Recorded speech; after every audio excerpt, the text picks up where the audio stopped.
இன்னைக்கு நம்ம பார்க்கறது என்னன்னா வெஜ்ஜு குஸ்கா. என்னடா கறியே இல்லாத இப்படி எது சொல்றீங்களேன்னு சொல்லிட்டு உங்களுக்கு இருக்கும். மசாலா ரைஸ்னு சொல்லலாம், தக்காளி சாதம் எது வேணாலும் சொல்லலாம், வெஜ் பிரியாணின்னு கூட சொல்லலாம். ஏன்னா வந்து வெஜிடபிள் போட்டால் மட்டும்னு இல்லை, அதனால நம்ம வீட்டிலேயே எப்படி ரெடி பண்ணுறதுன்னு பார்க்கலாம். பசங்களுக்கு எல்லாம் ரொம்ப பிடிக்கும். ஏன்னா லாக்டவுனில் பிரியாணி எல்லாம் செஞ்சு கொடுக்கறது ரொம்ப கஷ்டமாக இருக்குது. ஏன்னா நான்வெஜ் நிறைய ஏரியாவில் கிடையாது, அதனால ஃப்ரெஷ்ஷாக இருக்கான்னு வேற தெரியல. அதுக்காக தான் வெங்காயத்தை இது மாதிரி 2 வெங்காயத்தை எடுத்து நீட் வாக்கில் கட் பண்ணிக்கோங்க. அடுத்தது தக்காளி வந்து 3 தக்காளி எடுத்துக்கோங்க. இது மாதிரி பொடியாக நறுக்கி வச்சுக்கோங்க. ஏன்னா டைம் எடுக்குன்றதுனால தான் நான் கொஞ்சம் வந்து கட் பண்ணதுக்கப்புறமா காட்டுறேன் நான். இங்கே பாருங்கள், குக்கரில் வந்து இது ஒரு 10 நிமிஷத்தில் ஸ்பீடாக ரெடி ஆகிற ஒரு டிஷ்ஷுங்க. நீங்கள் ரொம்ப நேரம் டைம் எடுக்க வேண்டியதே இல்லை. ஆயில் விட்டுக்கோங்க. எந்த ஆயிலாக இருந்தாலும் உங்களோட ஆப்ஷனல் தான். நான் இன்னைக்கு வந்து இதில் வந்து தேங்காய் எண்ணெய் விட்டுருக்கேங்க, அந்த ஃப்ளேவரோட ரைஸ் இருக்குன்றதுக்காக. இங்கே பாருங்க, சாதம் கொஞ்சம் உதிரி உதிரியாக வரணும்னா கொஞ்சம் ஆயில் வந்து எக்ஸ்ட்ரா விட்டுக்கோங்க. ஆயில் எக்ஸ்ட்ரானா ஒரு 4 டேபிள் ஸ்பூன் விட்டுக்கோங்க. இங்கே பாருங்க, பிரியாணி இலை, ஏலக்காய், பட்டை, மராட்டி மொக்கு, கிராம்பு எல்லாமே வச்சுருக்கேன். எல்லாம் 2 எடுத்து வச்சுருக்கேன். அது மாதிரி போட்டுக்கோங்க. இது போட்டு கொஞ்சம் பொரிய ஆரம்பித்த உடனே நீங்கள் இதில் வந்து வெங்காயத்தை போட்டுருங்க. நீட்டு வாக்கில் கட் பண்ணி வச்சுருக்கிறது. ஏன் இது உடனே போடணுன்னா, ஏன்னா வந்து அந்த கிராம்பு ஏலக்காயெலாம் வெடிக்குங்க. அதுக்காக தான் வந்துட்டு நம்ம வந்து முதல்லையே கட் பண்ணி வைக்குது வெங்காயத்தை. ஏன்னா அது வந்து உடனே ரெடி பண்ணி வச்சுருந்தீங்கன்னா தான் இது போட முடியும், இல்லை வெடித்து மேலெலாம் வரும். அதுக்காக தான். கொஞ்சம் இது வந்துட்டு லைட்டாக வதக்கட்டோங்க. நான் ஏற்கனவே சொல்கிற மாதிரி தான், டீப் ஃப்ரை வந்து பண்ணணும்னு அவசியம் கிடையாது. லைட்டாக ஃப்ரை ஆனாலே போதும். ஏன்னா நம்ம தக்காளி போட்டு அது நல்லா பேஸ்ட் ஆகிற அளவுக்கு ஃப்ரை பண்ண போகிறோம். அதனால தான். இங்கே பாருங்கள், தக்காளி போட்டாச்சு, நல்லா வதக்கிக்கோங்க. தக்காளி வதங்கிறதுக்கு தாங்க கொஞ்சம் டைம் எடுக்கும். ஏன்னா வந்துட்டு அது எல்லாம் நல்லா கிரேவி ஆகணும். அதுக்காக தான். ஏன்னா வெங்காயம் போட்ட உடனே நம்ம வந்து ஒரு 5 மினிட்ஸில் தக்காளி போடுறதுனால அதோடு சேர்ந்து இந்த வெங்காயமும் வதங்கும். உப்பு போட்டிருக்கேங்க, மஞ்சத்தூள் போட்டிருக்கேன். உங்களுக்கு தேவையான அளவுக்கு நீங்கள் வந்து உப்பு போட்டுக்கோங்க. இப்போ கொரோனான்றதுனால மட்டும் இல்லை, மஞ்சத்தூள் ஆன்டிபயோட்டிக் நிறைய இருக்குது மஞ்சத்தூளில். அதனால கம்பல்சரி ஃபுட்டில் ஆட் பண்ணுங்கள். ஆட் பண்ணாத விட்டுறாதீங்க. இப்போ வந்து நான் வந்துட்டு மிளகாய் தூள் ஆட் பண்ணலங்க. மிளகாய் தூள் இந்த ஸ்டேஜில் போட்டிங்கன்னா கண்டிப்பாக அடி பிடிக்கும். வெங்காயம் போட்டிங்கன்னா சீக்கிரமாக தக்காளியும் வெங்காயமும் வதங்கிடுங்க உப்பு போட்டிங்கன்னா. அதுக்காக தான் போடுறேன் நான் உப்பு வந்துட்டு இப்போவே, அந்த மசாலாவோடு சேர்ந்து நல்லா வதங்கட்டும்னு சொல்லிட்டு. இங்கே பாருங்கள், உங்களுக்குள்ளே தெரியுது எந்த அளவுக்கு அப்படியே வந்து கலர்ஃபுல்லாக அப்படியே வதங்கிட்டே இருக்குது. இப்போ நீங்கள் வந்துட்டு அரைச்சி வச்ச இஞ்சி பூண்டு பேஸ்ட்டை வந்து போட்டுக்காங்க. எடுத்த உடனே ஃபஸ்ட்டே போட்டிங்கன்னா வந்து அடி பிடிக்கோங்க. அதுக்காக தான் தக்காளி கொஞ்சம் வதக்கினதுக்கு அப்புறமா இஞ்சி பூண்டு பேஸ்ட்டு போடுறேன். இங்கே பாருங்கள், நல்லா தக தக தக்கன்னு எந்த அளவுக்கு கொதிச்சு வருது பாருங்கள்.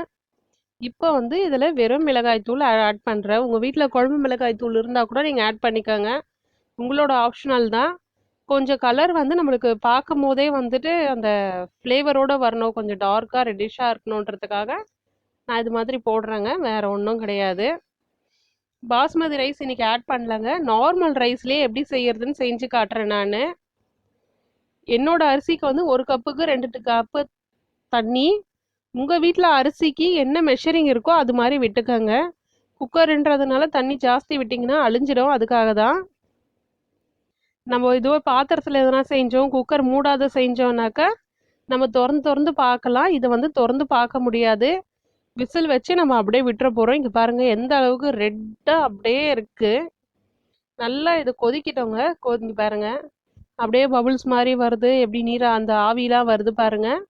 நல்லா கொதிச்சதுக்கப்புறமா இதில் வந்து கொத்தமல்லி கருவேப்பிலை தலையை நம்ம போட்டுடலாம்.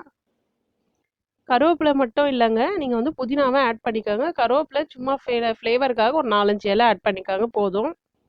ஏன்னா இது வந்து குஸ்கான்றதுனால நிறைய மசாலாவோடு இருக்காதுங்க. பேஸ்டெல்லாம் நம்ம இதோட மிக்ஸ் பண்ணி வச்சுருக்கோம். சாதம் வடித்து கொட்டல, இதுலேயே நம்ம வேக வைக்கிறோம். அதனால தான். நீங்கள் அரிசி கழுவி அது தண்ணியை வந்து வடிகட்டிட்டு எடுத்து வச்சுக்கோங்க ரெடியாக.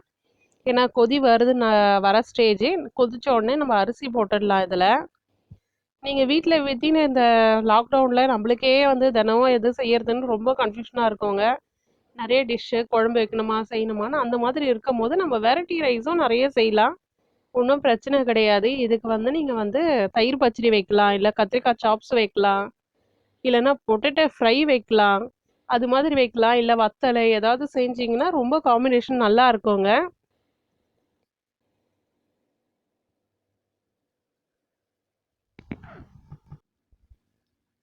இங்கே பாருங்க, நல்லா கொதி வருது. நல்லா கொதி வரட்டும். அரிசி வந்து கழுவி ரெடி பண்ணி வச்சுக்கோங்க. உங்கள் வீட்டு ரைஸ் வந்து என்ன விசிலில் வரும்ன்றது உங்களுக்கு தாங்க தெரியும். எனக்கு வந்து 3 விசில் வைக்கிறாங்க நான் இதை. உங்கள் வீட்டில் எத்தனை விசில் வேணுமோ நீங்கள் வச்சுக்கோங்க, ஒன்றும் பிரச்சனை கிடையாது. இங்கே பாருங்க எப்படி நுரெல்லாம் வருது. நுரெல்லாம் வந்து கொதி வர நல்லா வந்து கொதிக்கிற ஸ்டேஜ் ஆக போகுது.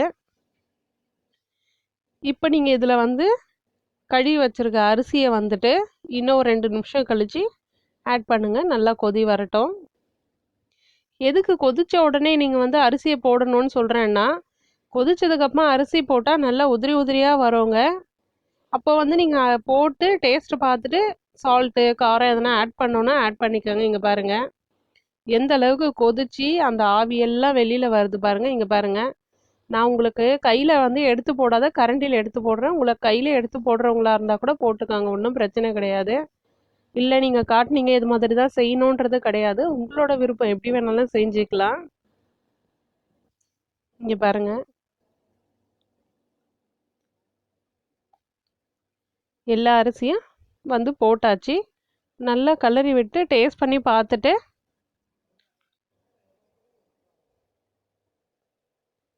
சால்ட்டு இல்லை காரம் வேணும்னா அதோட மூடி வச்சிடுங்க. சாப்பாடு என்ன அழகில் கொதிக்க நம்மளுக்கு வந்து சாப்பாடு ரெடி ஆகுது. இங்கே பாருங்க, என்னடா எவ்வளோ இதுவா, இங்கே பாருங்க எந்த அளவுக்கு உதிரி உதிரியாக இருக்குது பாருங்க. உங்களுக்கு அதுக்காக தான் காட்டுறதுக்காக நான் அப்படியே எடுத்து போட்டேன். நான் இங்கே பாருங்க எவ்வளோ உதிரி உதிரியாக எவ்வளோ டேஸ்ட்டாக நல்லா இருக்குன்னு சாப்பிட்டு பார்த்தா தாங்க தெரியும். நீங்கள் சாப்பிட்டு பாருங்க. சாப்பிட்டு பார்த்துட்டு எப்படி இருக்குன்னு ரிவ்யூ சொல்லுங்கள். ஓகே.